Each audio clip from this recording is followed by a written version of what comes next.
bienvenidas, bienvenidos, bienvenides a una nueva edición de Somos, nuestra historia en la voz de les protagonistas, un nuevo encuentro de todos los lunes, como cada lunes, aquí por el Facebook Live de la Federación Argentina LGBT, y les agradecemos muchísimo que nos estén acompañando hoy en un programa muy, muy especial, porque vamos a estar recordando a pocas horas de cumplirse 14 años de la aprobación de la Ley de Educación Sexual Integral. Vamos a estar charlando un primer encuentro en el que vamos a estar charlando sobre educación sexual integral. Ya vamos a estar sosteniendo varios encuentros porque es un tema central. Le doy la bienvenida a mi compañera de ruta en esta aventura de los vivos de Facebook, María Rashid. ¿Cómo estás, María? Bienvenida.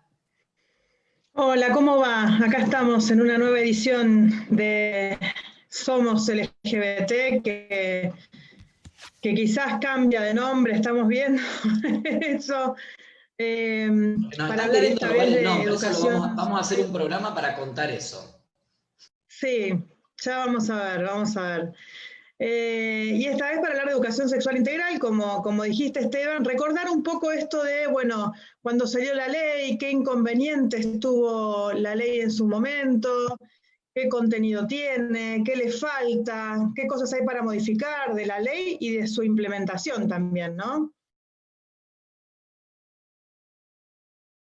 Me muteé, así es, la verdad que sí, una ley que es central. Siempre hablamos nosotros de la brecha entre la igualdad legal y la igualdad real, hablamos de la diferencia que existe entre esas leyes que hemos conquistado y el derecho a vivir con igualdad de oportunidades, celebrando y disfrutando y gozando de los derechos que nos han dado esas leyes, pero sabemos que esa brecha existente entre ambas, una de las herramientas más importantes con las que contamos para poder transitar esa diferencia justamente es la Ley de Educación Sexual Integral. Y vamos a estar charlando con compañeras, compañeros y compañeras de nuestra federación que trabajan, saben, conocen, estudian, implementan y viven la ESI en primera persona. Así que les quiero dar un saludo y una bienvenida a Verónica Caprignoli. Creo que estás en General Belgrano, Vero, así que bienvenida, ahora ya vamos a charlar. Julián Corbelli también nos acompaña, bienvenido Julián,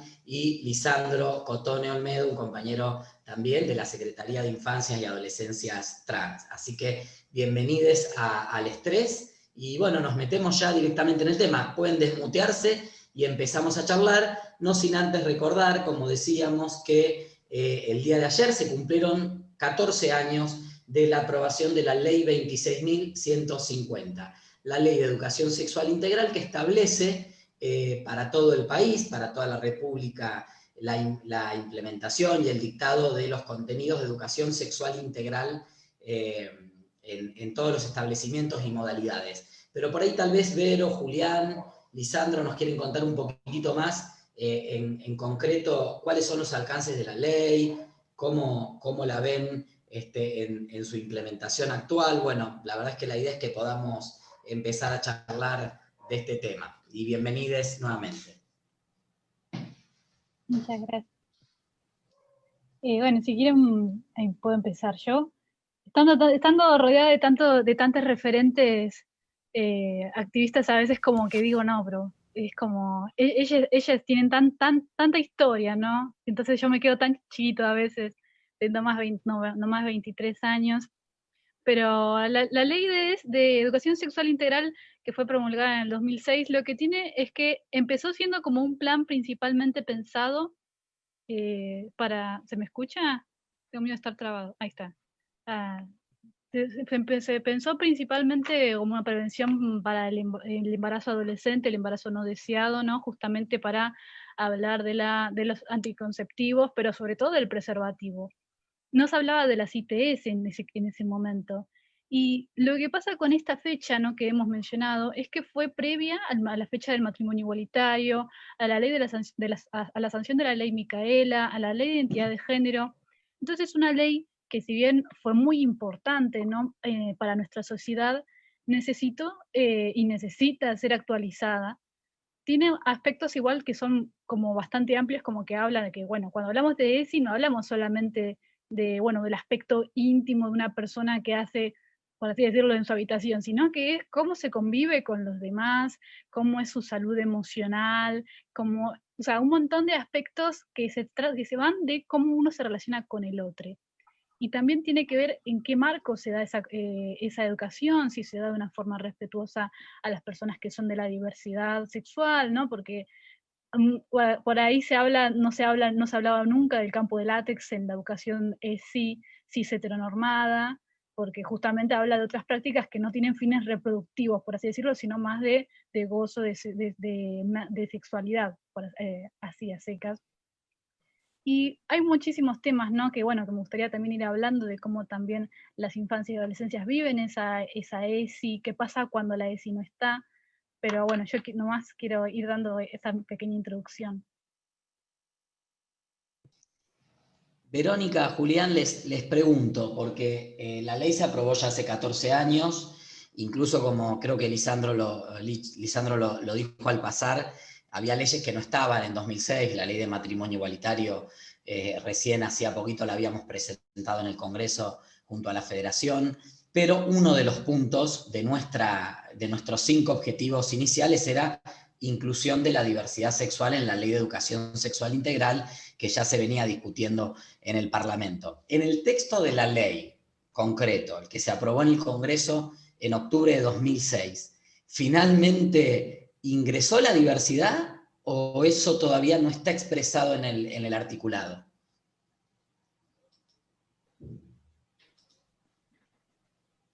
Se pueden desmutear y ahí está Vero.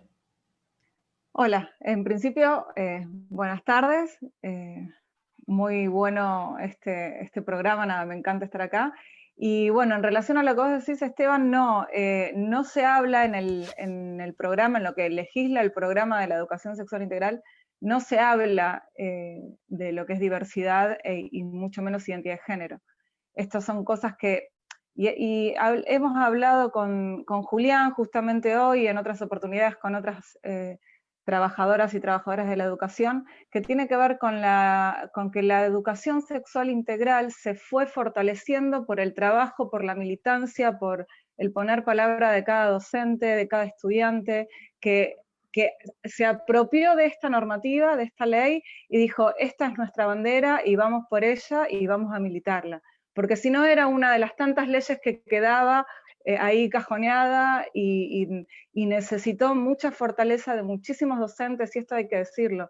Hay muchísimos docentes que se la pusieron al hombro y la batallaron en conjunto con estudiantes que se fueron empoderando, en conjunto de organizaciones como la Federación y otros espacios de diversidad, otros espacios feministas que dijeron, bueno, vamos a darles herramientas a docentes, porque la realidad también es que lo que tiene que ver con los recursos, los materiales que acompañan la implementación, que acompañarían la implementación de la ESI, también quedaron, al día de hoy más todavía, quedaron como muy por detrás.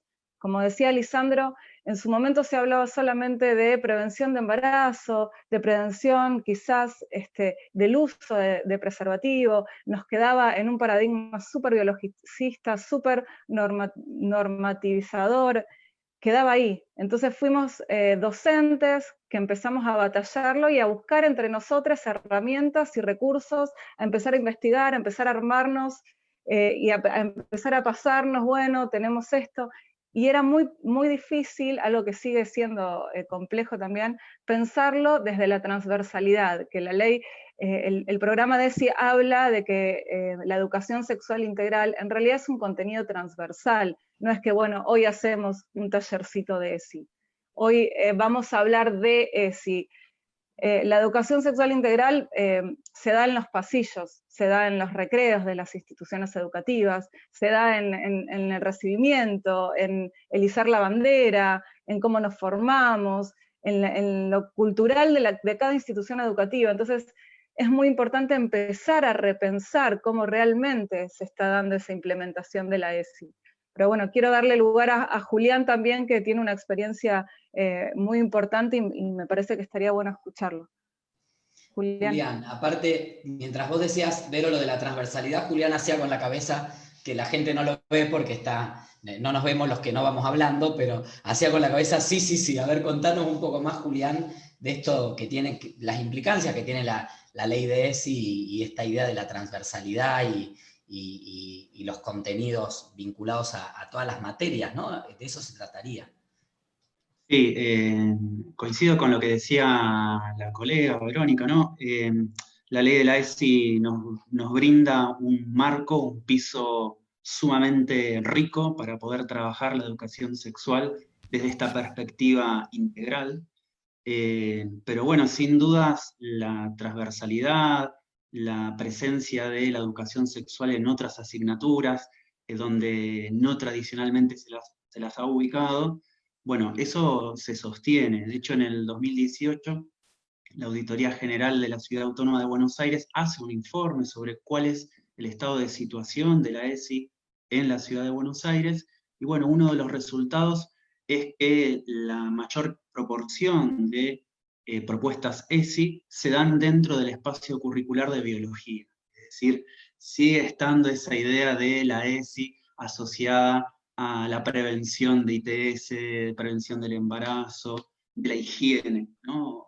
Falta todavía muchísimo recorrido en relación a la presencia de la ESI en otras áreas, en las sociales, en la literatura, en la comunicación en general, en la educación física.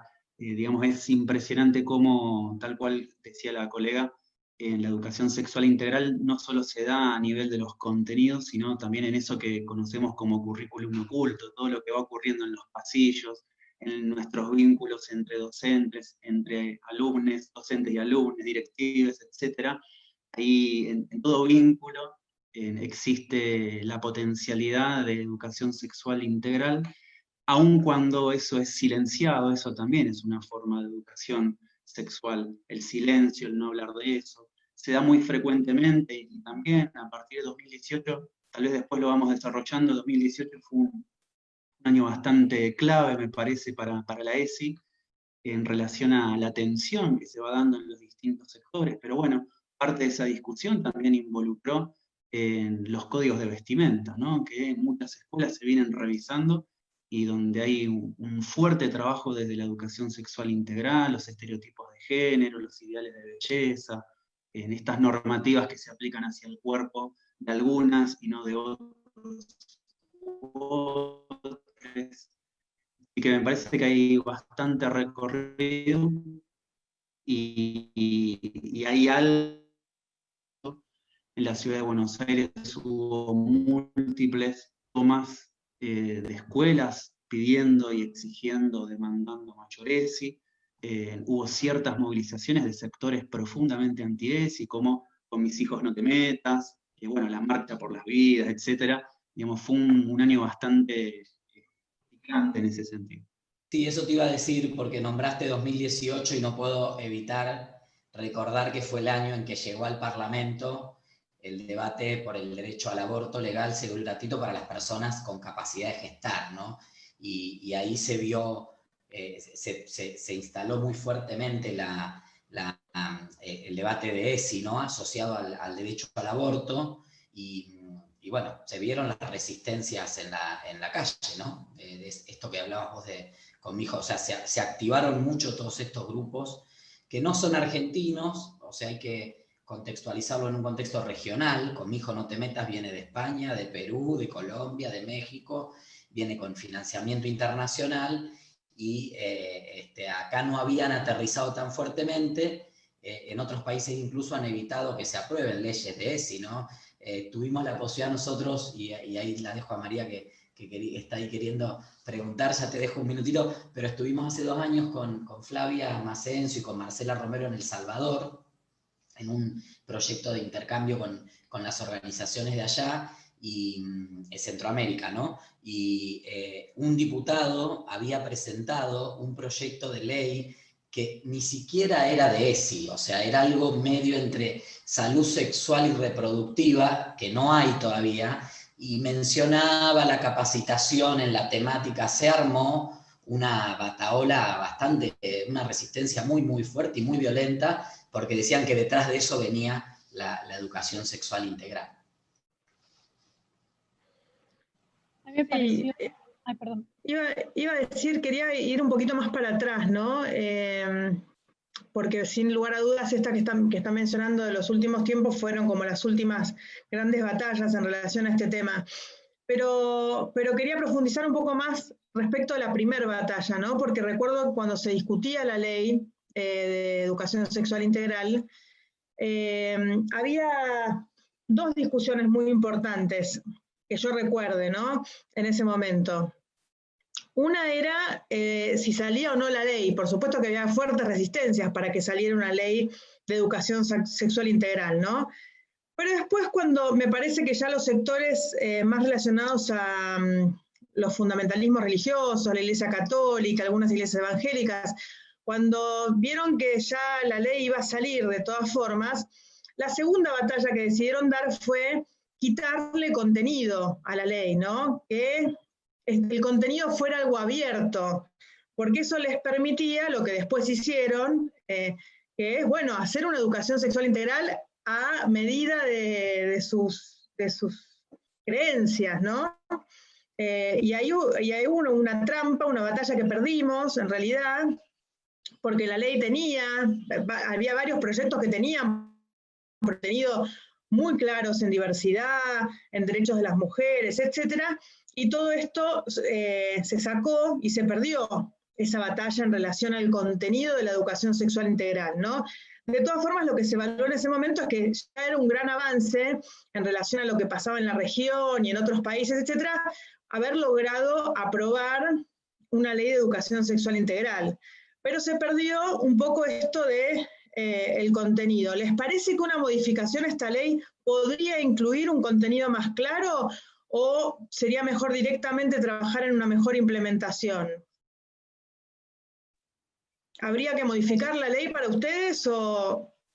Sí, creo que el artículo 5 es el que más traba, el que más barreras pone para pensar una integralidad más fuerte y poder hablar y establecer la identidad de género, todo lo que tiene que ver con disidencia sexual, inclusive el aborto, hablar de la ILE, que tampoco está dentro de los materiales, dentro de los cuadernillos de la ESI no se habla de ILE, entonces hay un montón de otros contenidos que podríamos darle más fuerza modificando el artículo 5, que establece, es como que deja libertad a cada institución educativa de decidir qué ESI vamos a implementar en esta escuela. No sé si coinciden claro.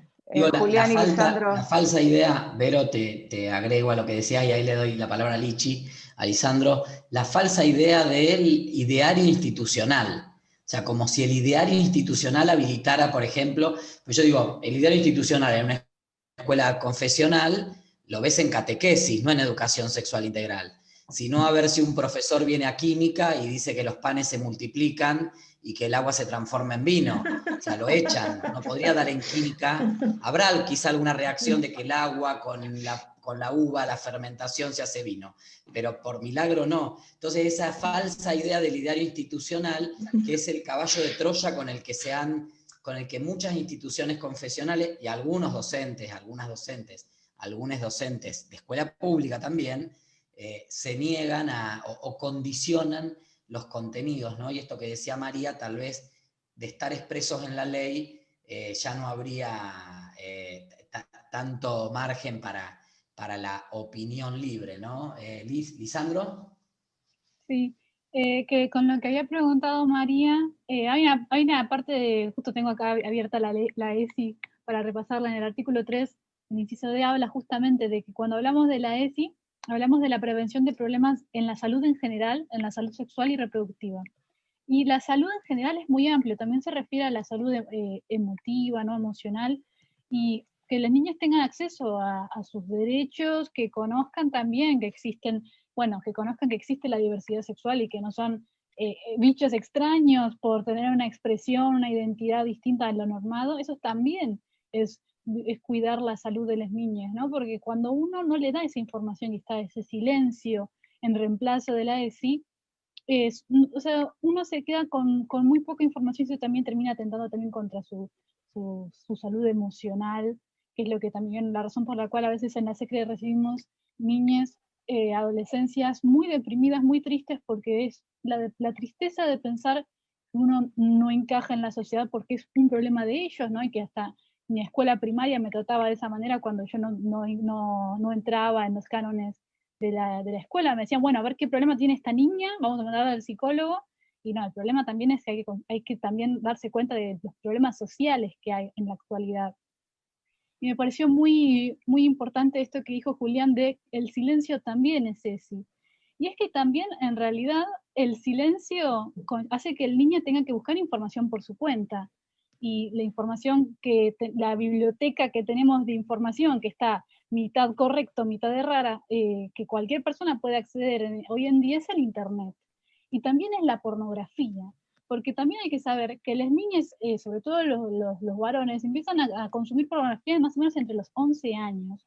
Y eso es el lugar donde van a aprender de sexualidad cuando la escuela no les da información verídica, decirles, bueno, existe el consentimiento, que eso en la pornografía muchas veces como se ignora su existencia, ¿no? Entre un montón de prácticas misóginas, sexistas, totalmente artificiales, plásticas, que no tienen nada que ver con la realidad, ¿no? Y es que hay que reconocer algo que a muchas personas les hace ruido, esta frase de con mis hijos no te metas. Los niños tienen sexualidad, las infancias que están en el jardín tienen sexualidad, las adolescencias, o sea, yo cuando tenía 8 años yo ya empezaba a que me gustaban otros compañeritos. Cuando yo tenía 15 años me di cuenta que era una persona trans. Es decir, no es que llegan los 18 y ¡pum! Ahora ya sé que soy gay y soy trans. No, o sea, eso en todo, o sea, nuestra vivencia, nuestra identidad y nuestra forma de ser, todo empieza desde que empezamos a relacionarnos en sociedad. Entonces, por eso mismo tenemos que ir dando educación gradual, por ejemplo, que las niñas conozcan las partes del cuerpo, que sepan la existencia, ¿no?, de la corporalidad, para que también sepan que existe el género, porque a mí nunca cuando estaba en el jardín me explicaron, ¿no? Por ahí a veces digo a mí, pero en realidad a un montón de niñas, e inclusive a todas las personas que están escuchando, les pudo haber pasado que la información les llegó, o sea, ¿cómo fue la primera vez que escucharon que existía la gente gay, por ejemplo? Y si vos lo escuchaste del vecino, lo escuchaste de, no, pero no sabés que el tío de Juana es... Y te quedás con esa perspectiva también, porque es la que escuchás, es como, uy, esto es malo. ¿Y qué pasa si yo soy gay? Entonces, es eso mismo, ¿no? Que también el marco en el que se dé la información sea un marco de respeto, de educación, que haya un acompañamiento desde el Estado para que sea una educación no discriminativa, y que después sí se habla también de conductas en la sexualidad, de cómo cuidarse en la prevención de infección de transmisión sexual, en todo tipo de prácticas, se considera también esto mismo, que existimos las personas trans y no que las vulvas son de mujeres y que los penes son de hombres, porque justamente nosotros existimos, y cuando una persona trans en la adolescencia y en la infancia se encuentra con esta información, es como, no quiero informarme de nada de esto porque, o sea, te hace sentir fuera de lugar, te genera una ansiedad tremenda.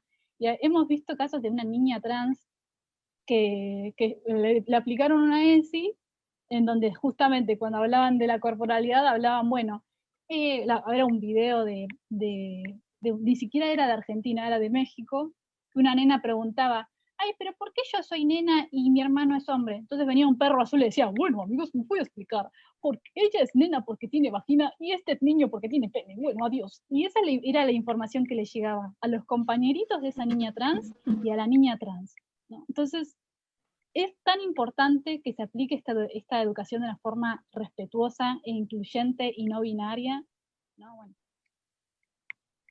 Bueno, por eso, perdón, para cerrar un poco esto, la ley integral trans, uno de los artículos que tiene, habla justamente de que la ESI tiene que darse de manera no binaria. Es decir, dentro de esta salud que habla la ESI, que hay que considerar, también hay que considerar a la diversidad de identidades, de orientaciones sexuales, ¿no? Y eso en la ley integral trans habla justamente de que cuando aplicamos la ESI, las personas trans tenemos que existir, tenemos que ser consideradas. Gracias. iba a agregar que además de todos estos aspectos que vos contabas recién, Lisandro, hay incluso, por ejemplo, los abusos sexuales infantiles a niños, niñas, niñes, se dan a cualquier edad. Y parte de la educación sexual integral es darle herramientas a todas las niñas para protegerse de esas situaciones, ¿no? Digo, por supuesto, en cada edad hay distintas formas de transmitirlo, distintas formas de decirlo, pero hay muchas herramientas que se le pueden dar a las niñas desde muy chiquites para que puedan defenderse de determinadas situaciones, ¿no? El tema de la autonomía del cuerpo, de quién y de qué manera y de qué forma y por qué puede o no acceder a ese cuerpo. Bueno, hay un montón de temas, ¿no? que involucran a niñas muy chiquites y que con una buena educación sexual integral se evitar un montón de situaciones de muchísima violencia. Así que bueno, me quedo con que tenemos que modificar la ley de educación sexual integral y aprovecho entonces esta instancia para proponerles que desde la Secretaría de Educación y de familias, infancias y adolescencias trans y sus familias, puedan por ahí hacer algunas propuestas concretas para modificar la ley de educación sexual integral en particular, y así hacemos una presentación en el Congreso para modificar esta ley concretamente. Me parece que es algo que siempre se hace mucho hincapié en su implementación y en cómo implementarlo, que está bueno, porque la verdad que la ley permite una implementación buena. Lo que pasa es que no obliga a una implementación buena. Lo permite. Ya eso en su momento fue un montón. Pero ahora tenemos que asegurarnos, garantizar que la implementación sea buena. Y por ahí la ley puede ayudar en ese sentido y podemos agregarle algunas cosas más allá de lo que hayamos incorporado en la ley integral, agregar algunas cosas en la ley de educación sexual integral que la mejoren en ese sentido. Después recordaba otro momento en relación a la relación de la federación con esta ley en particular, ¿no? Habíamos avanzado con matrimonio igualitario, nos quedaban los otros objetivos, ¿no? Una vez que logramos este gran primer objetivo de la federación, nos quedaban otros 4 que nos habíamos propuesto como los iniciales, ¿no? Los 5 iniciales que permitieron que nos juntáramos las primeras organizaciones que fundamos la federación. Y entonces quedaba la ley de identidad de género, por supuesto, que se logró 2 años después, quedaba la derogación de todos los artículos que criminalizaron la homosexualidad y el travestismo en esos términos, cuando se fundó la federación en 16 distritos del país, que eso se logró el día siguiente de la sanción de la ley de identidad de género. Quedaba una nueva ley antidiscriminatoria, que en la mayoría de los países es lo primero que se logra, porque es como la ley más fácil. Acá sigue siendo la última y la que todavía no logramos, porque en realidad nos propusimos una ley tan ambiciosa que está costando bastante de ser aprobada, pero bueno, lo vamos a lograr, es una ley maravillosa que pudimos elaborar en base a la experiencia de 17 distritos, ciudades, países del mundo, y que la verdad es que sería fantástico para trabajar contra la discriminación que esta ley se apruebe lo antes posible. Pero bueno, quedaba eso y quedaba la incorporación de la diversidad en la educación sexual integral. Y me acuerdo que habiéndose aprobado matrimonio igualitario, que parecía el objetivo más difícil, más complicado, además de este otro. ¿Y por qué este otro? Porque sabíamos, los militantes de la diversidad, que en la justicia civil de familia y en la educación, en los ministerios de educación, es donde se concentra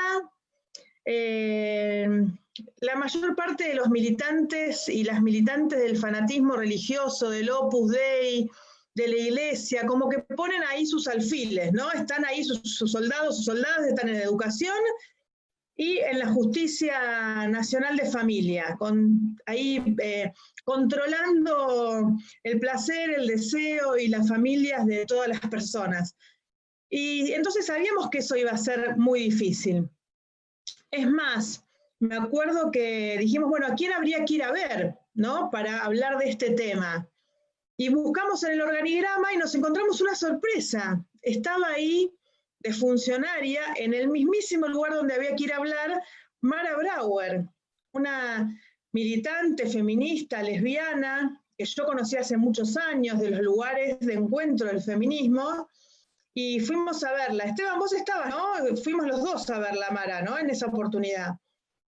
Y la verdad es que fui pensando que nos íbamos a terminar peleando con esa compañera, porque si bien no tenía dudas de lo que ella pensaba respecto de el fondo de la cuestión y lo importante de la educación sexual integral feminista y con perspectiva de diversidad, no tenía dudas respecto de eso, pero también la conocía como una fiel militante peronista y pensé que me iba a decir: no es el momento, no es la oportunidad, hay que esperar, hay que ver, hay que medir, hay que tantear, ¿no?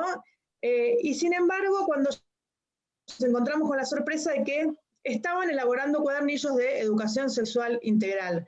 Recuerdo incluso exactamente este cuadernillo.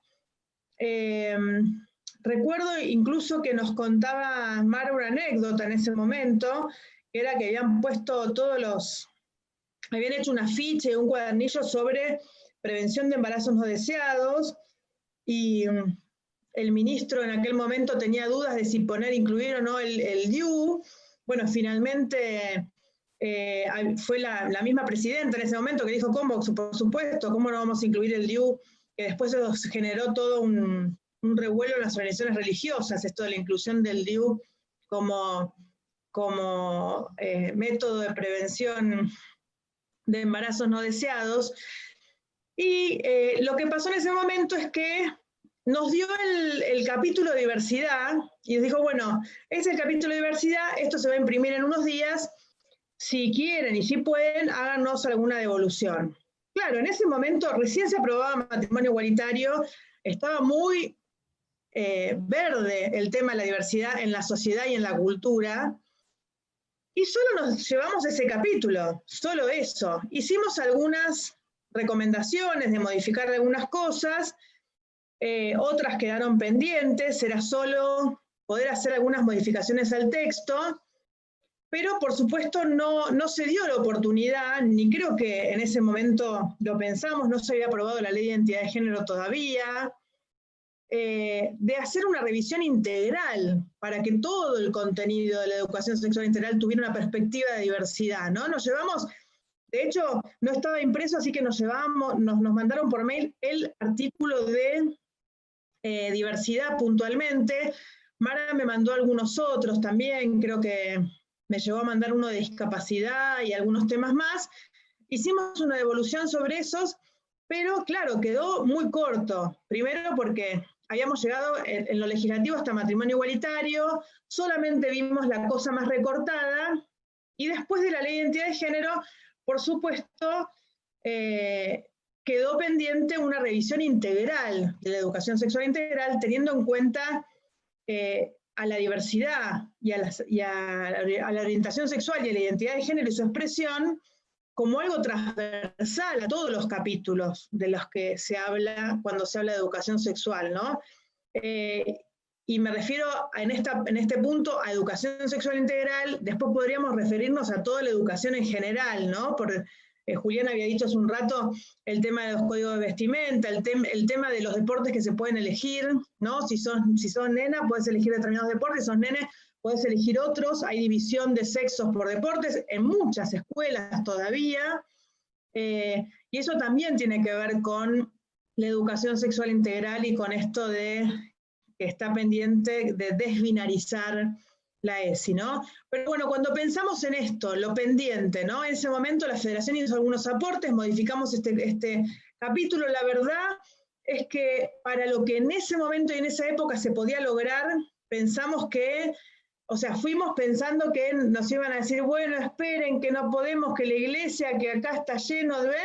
Y nos fuimos con unos cuadernillos que hablaban de muchos temas que no se hablaban hasta ese momento y que incluían también a la diversidad.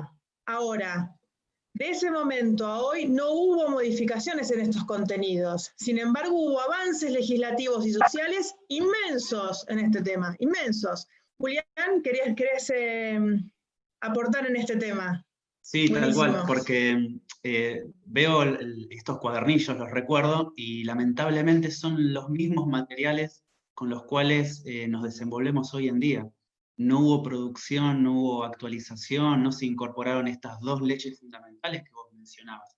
Entonces, estamos patinando como sobre lo mismo, un piso, un marco legal sumamente rico, pero pareciera que hay algo que se está obstaculizando en relación a también esto del sistema escolar, que vos decías, bueno, más allá de la ley, del marco, bueno, ¿cómo funciona el sistema escolar? ¿Cómo es la estructura escolar?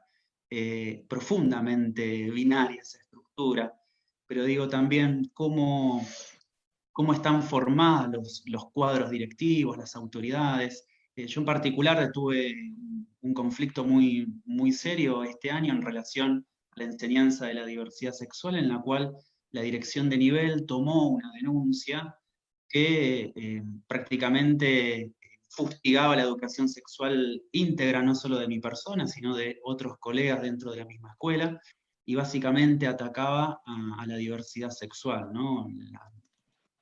La condenaba como algo perverso, y la pregunta que nos hacíamos siempre con nuestros colegas es cómo esta denuncia pudo haber tenido curso dentro del sistema escolar. Por supuesto puede llegar, según las creencias, los valores de determinada familia, nunca nos enojamos con eso, pero digo, ¿cómo pudo haber sido que el sistema educativo pudo haberle dado curso a determinadas afirmaciones profundamente anti-ESI, explícitamente anti-ESI, homofóbicas, transfóbicas? Realmente eso nos generó mucha duda respecto a, bueno, cómo está formada las autoridades o el sistema escolar, o cuáles son las presiones, en todo caso, que están dando vueltas por ahí, que muchas veces pueden llegar a generar obstáculos en nuestro trabajo cotidiano, a pesar de tener todo el respaldo de un marco legal. Otras cuestiones tienen que ver con el financiamiento. Digamos, en la ciudad de Buenos Aires el financiamiento no llega a las escuelas. Todas las escuelas tenemos nombrados equipos referentes ESI, pero a mí me gusta reivindicarlos como equipos de voluntarios y voluntarias ESI, porque no hay financiamiento para esa dedicación horaria. Entonces, sin materiales, sin financiamiento, sin capacitaciones en servicio, digamos, hay mucho para hacer en relación a la ESI. Otra cuestión son, por ejemplo, los operativos de evaluación nacionales. Antes eran los operativos ONE, más tarde fueron los operativos Aprender, en los cuales se diagnostica cuál es el nivel que alcanzan las distintas jurisdicciones en matemática, lengua naturales. Bueno, hasta el momento no es posible colocar preguntas o un diagnóstico sobre la ESI en este tipo de operativos. Son contenidos que son rechazados en este tipo de operativos, entonces todavía tampoco podemos a nivel nacional diagnosticar cómo está la ESI, y por otro lado, si un contenido aparece en este tipo de operativos, esa es una señal que se les da a las jurisdicciones de que esos contenidos hay que tratarlos, porque ya forman parte de un operativo de diagnóstico de evaluación nacional. Entonces, Julián, sí, una cosa que me parece importante, porque un poco vos lo decías como un reclamo de que no hay materiales, pero María contaba del proceso aquel de 2010, poquito después de la aprobación de la ley de matrimonio igualitario. De hecho, los materiales se habían empezado a redactar previo a la ley de matrimonio igualitario, y uno de los aportes que tuvimos que hacer nosotros era justamente el número de la ley, etc. Pero esa fue la primera vez que hubo una política pública, porque yo creo que muchas veces vos tocaste varios puntos importantes, ¿no? Que tienen que ver, primero, con una decisión política de destinar presupuesto. O sea, esto no puede ser voluntarismo, es capacitación en servicio, es relevo de horas.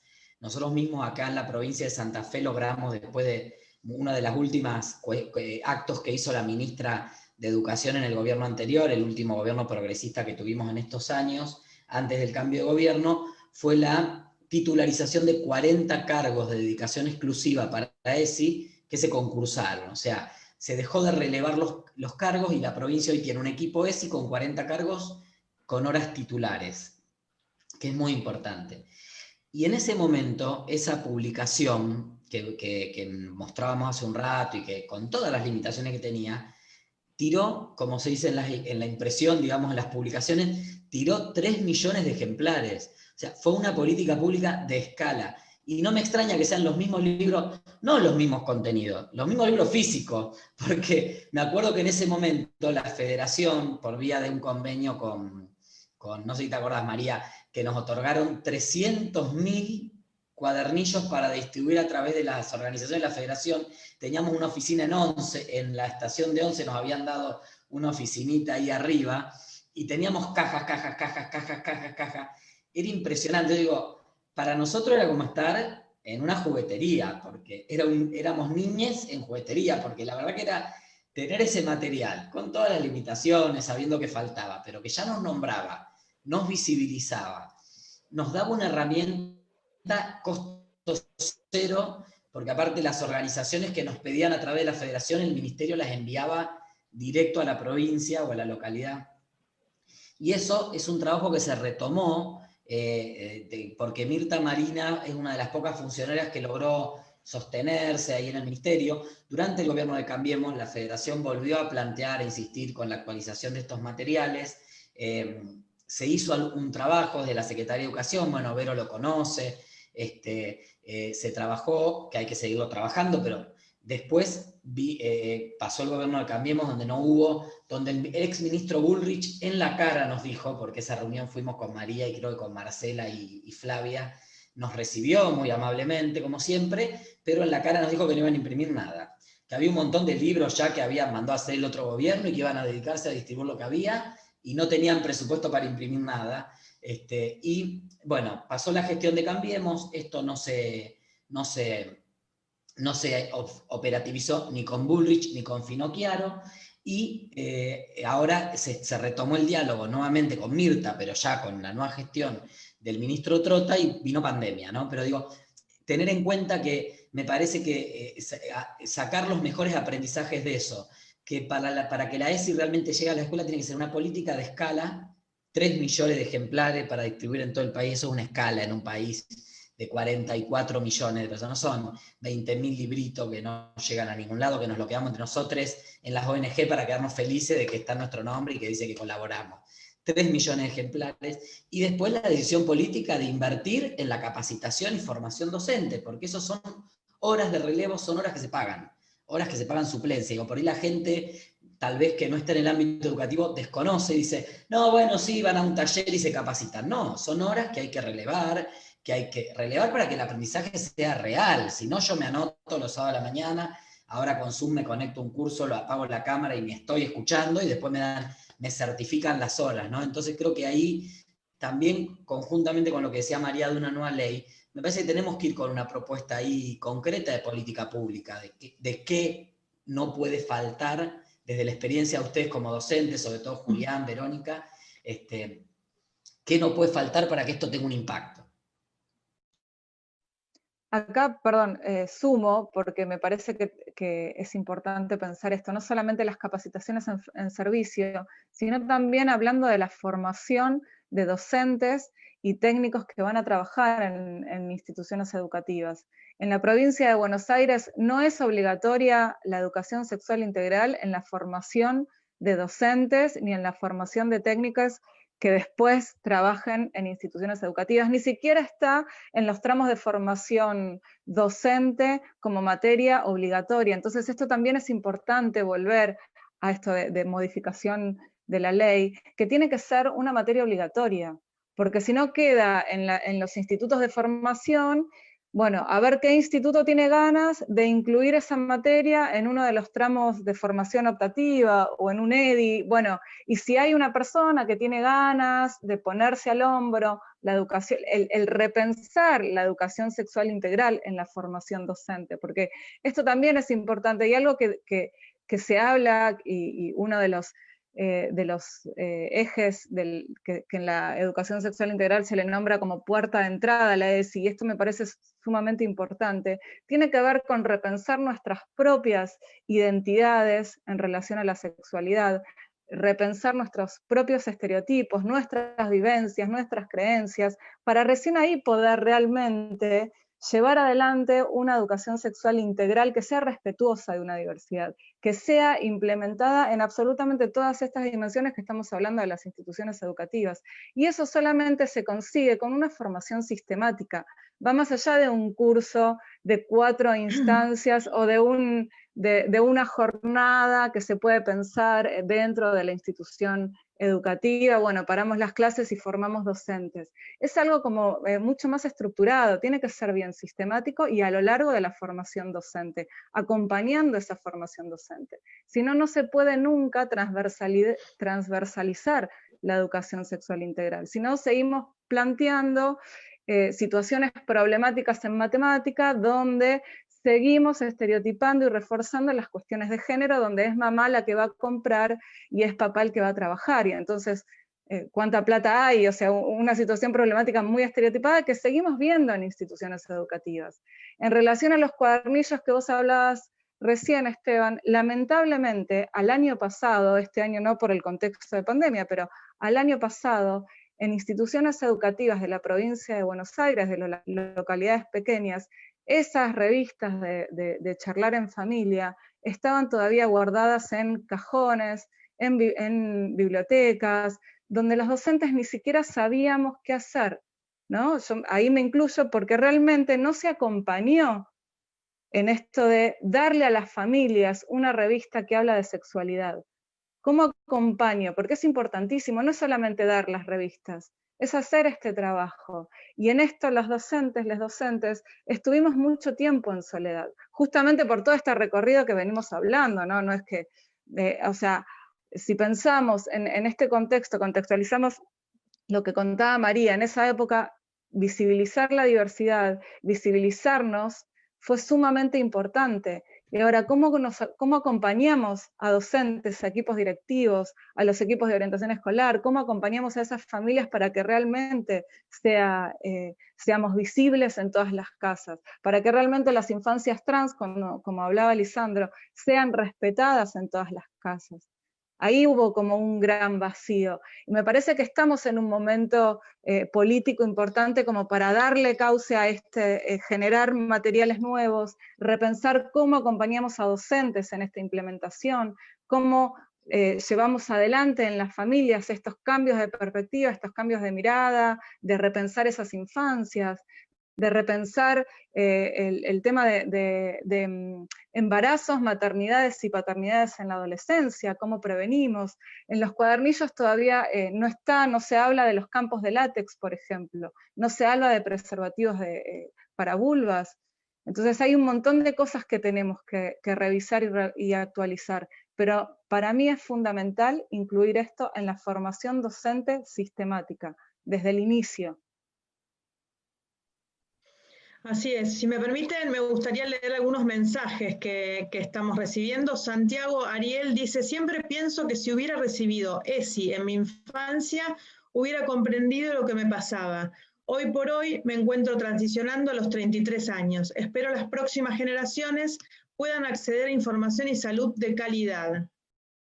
A mí me preocupa, dice Sonia, las formas en las que se abordan algunos contenidos. Cualquiera da ESI, un poco esto de lo que se estaba hablando, de la falta de que se organice de manera sistemática y de manera estructural. Flavia, la presidenta de la Federación Argentina LGBT, Flavia Masencio, que nos está escuchando, dice desbinarizar sus contenidos, y quiero por ahí en estos últimos minutos que nos dediquemos un poquito a eso, ¿no? ¿Qué es esto que decimos de desbinarizar? Dice Flavia, la ley es una herramienta fundamental, tenemos que militar la actualización de sus contenidos.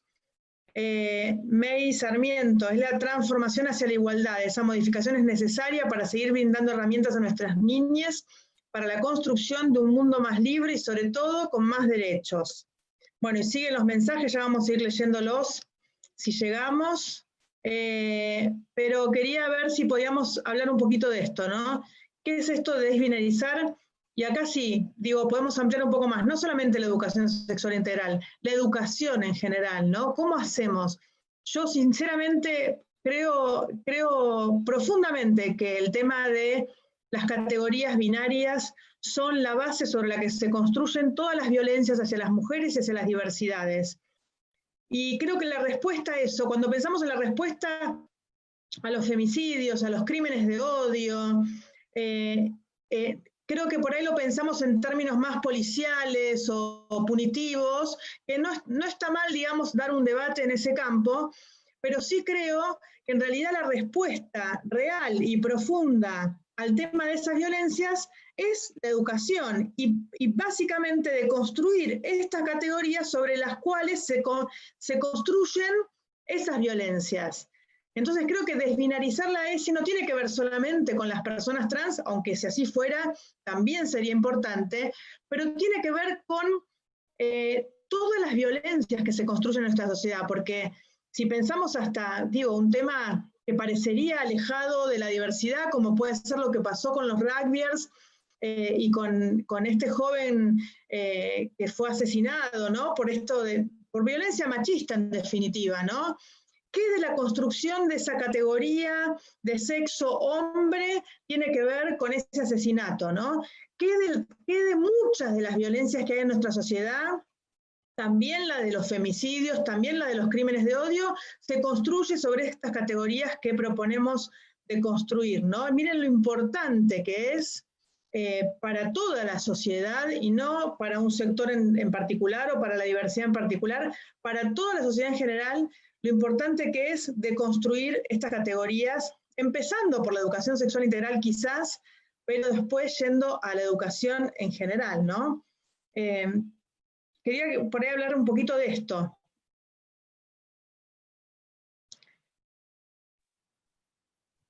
¿Quién Bien. se anima? Mientras tanto... Arranca, Lisa. Creo que una de las cosas que hay que contemplar es justamente también aquellos elementos que impiden el pleno desarrollo de la ESI, que vemos, como hemos dicho, también a veces cuando la ESI llega a las escuelas, hay realidades en los hogares, en el aspecto intrafamiliar, que chocan con esa realidad. Y a mí me recuerda mucho, o sea, cuando dábamos capacitaciones presenciales en escuelas, y les contábamos, ¿no?, de lo importante que es hablar de estas temáticas, después los docentes nos decían, ¿cómo hacemos con las familias? Tenemos miedo. Y es que hay una realidad que sucede, que es que le estamos llevando información a nuevas generaciones y sus tutores que sus tutores no tienen. Entonces muchas veces justamente suceden estas situaciones de, ay, con mis hijos no te metas, y también esas mismas personas que no recibieron esa educación, porque también sucede que hay docentes que, no sé, que tienen como 70 años, que todavía no se jubilan, y que tienen educación que ya está súper atrasada y que nunca la actualizaron, y entonces justamente termina pasando una situación de adultocentrismo, y vemos también que muchas veces son las niñas las que piden la ESI, que desde los centros de estudiantes, que la terminan exigiendo, porque justamente tienen que conocer las leyes para poder reclamar sus derechos. Entonces, cuando hablamos de ESI, yo creo que también una parte fundamental para que se pueda aplicar es también que las familias no queden excluidas, que eso también está dentro de la ley, porque las familias también necesitan educación sexual integral, repensar un montón de conceptos, porque si no quedan atrasadas, y muchas veces pasa esta cuestión que yo creo que es un conflicto que está sucediendo actualmente, que es que veo a las chicas súper empoderadas, conociendo un montón de conceptos del feminismo, y sin embargo los chicos están súper atrasados con pensamientos muy misóginos, machistas, porque falta también trabajar en ese aspecto, y es que también la masculinidad que se enseña en casa también es la que ellos después replican, y necesitan espacios de justamente que se cuestione el concepto de masculinidad y surjan estas nuevas masculinidades, que empecemos a primero a ampliar el concepto de género y no quedarnos en cuestiones súper sexistas, que después si te tocó hacer educación física con chicas, porque te asignaron ese género y todavía no dijiste nada o lo que sea, tenés que estar forzado a hacer coreografía y vóley durante un montón de años, y dirías como, no, por favor, no. Pero, y si sos hombre tenés que, o sea, o te asignaron ser varón, tenés que estar haciendo fútbol y esas cosas, ¿no? Es justamente pensar que el género y las cuestiones de género nos afectan a todos, tengamos la identidad de género que tengamos, y que también podamos hacer que esa información llegue también en la familia, porque también existe la violencia de género en el hogar, existen un montón de cuestiones que también tienen que tratarse, y que son totalmente relacionadas con el aspecto de la ESI. Sí, acá una de las personas que nos está escuchando decía que la ESI debería ser obligatoria para todos los trabajadores del Estado en general, ¿no? No solamente la educación. Sonia Almagro decía eso. Y después quería compartir otros comentarios. Lali Piaggio dice, me ha tocado tristemente ver posteos homofóbicos, transfóbicos y machistas en redes sociales hechos por colegas. Miriam Maguicha, presidenta de la Fulana, dice tener el libro ESI e implementarlo en cada ciudad, provincia o localidad, pero que no quede guardado o archivado en algún galpón o escondido. Es urgente, dice, transmitiendo realidades, ESI para todos y Ley Micaela para todos los estamentos del Estado. Pensar en un cambio de paradigma binaria podría ser utópico, pero no es imposible, y los niños son les mensajeres. Bueno, acá Zulma también, Zulma Cristina Olmedo, secretaria de la Federación, también hace un comentario. En la Secretaría tenemos un curso gratuito online con contenido sobre diversidad sexual. Invitamos a todos los docentes al curso en Classroom.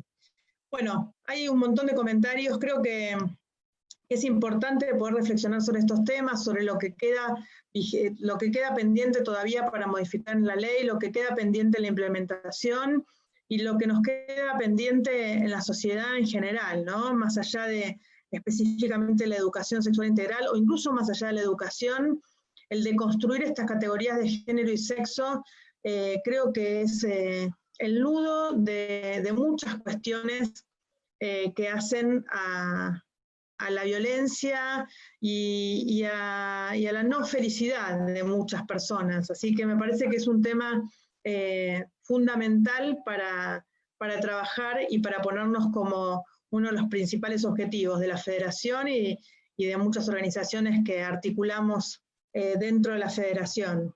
Ahí Julián quería sumar. ya nos quedamos sin tiempo. Espera Esteban, sí. Julián quería sumar algo en el último minuto. ¿Cómo no? Está bien, ¿Cómo un minuto. No? Sí, no hay problema. Por suerte no viene otro programa después, nada por el estilo, así que no te preocupes. Todos sacan del aire, nada. Buenísimo. Esto, remarcar lo que decías, Lisandro, de involucrar a las familias y resaltar el gran rol que están llevando adelante las y los estudiantes, los centros de estudiantes, en impulsar esto y en demandarnos, ¿no? En demandarnos que nos actualicemos, que aprendamos, que movilicemos y agitemos la ESI.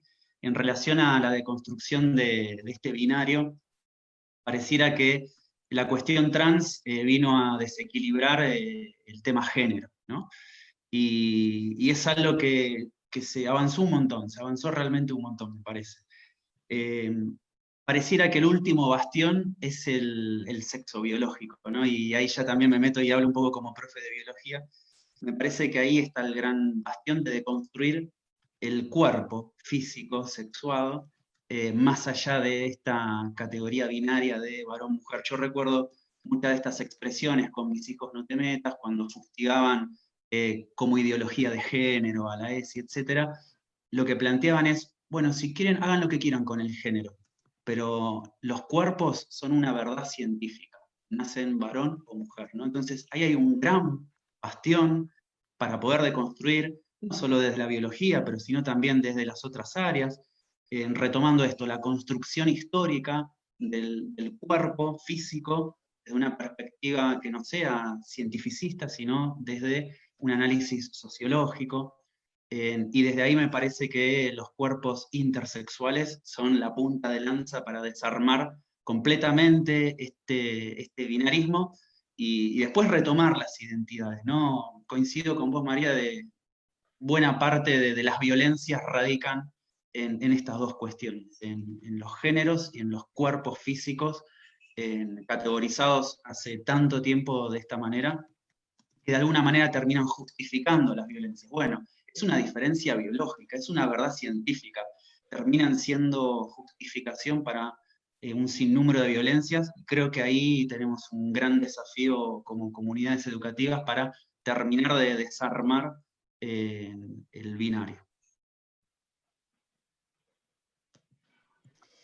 Y yo, si me permiten, sí, quería decir algo más. Retomando a las familias, que esto me parece algo sumamente importante porque tanto las instituciones educativas como las familias son las que vienen dándole forma a estos estereotipos de género. Y tenemos a lo largo del país una diversidad familiar sumamente importante, donde nos encontramos con culturas familiares muy rígidas en cuanto a los estereotipos de género.